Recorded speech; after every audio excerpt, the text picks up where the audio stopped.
about half an hour ago in my archives when I was in Alice Springs in 2015. I had an interesting experience up there.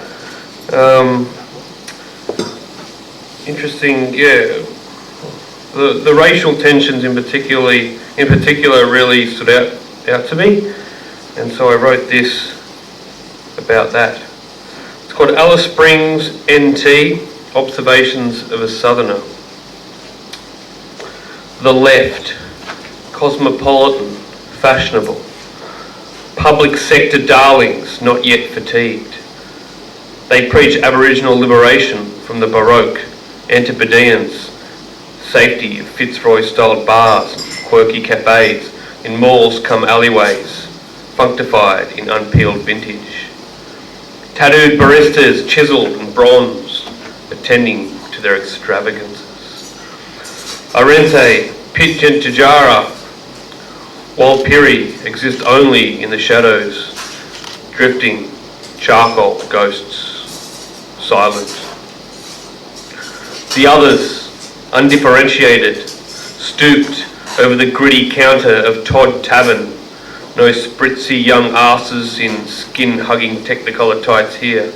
No southern ideologues, no pierced radicals from more swollen geographies.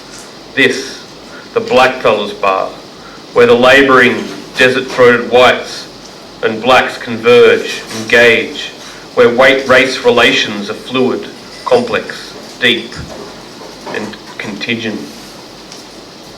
Where power relations are opaque to my southern eyes, where nuanced interactions that do not exist in the radical texts of the socialist left are made manifest. It is grey, ductile, amorphous. Where whilst in, hey ladies, you sober and clean, the age-old hegemonic power relations are reinforced, they are at least seen, made visible, brazen discourse formation. And where are the left?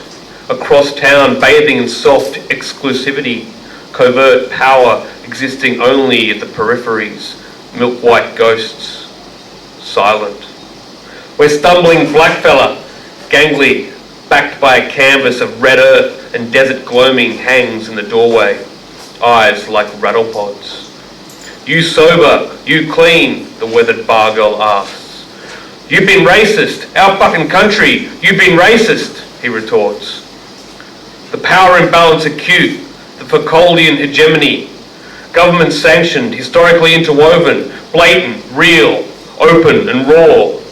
The bar girl, the blue-eyed, blonde-haired, yet gnarled foot soldier, she creates the discourse. It is she who ripens debate. And so where are the left? Across town, bathing in soft exclusivity. Covert power, painting the peripheries in their own image. Milk-white ghosts, transient to Yeperenye, silent. Thank you.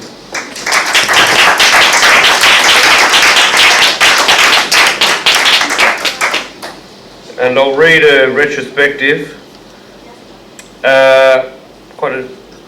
This is a poem by Federico Garcia Lorca from Poet in New York, which is one of the books that actually initially got me into poetry years and years ago, because I really just love the dense, verbose language that you can probably see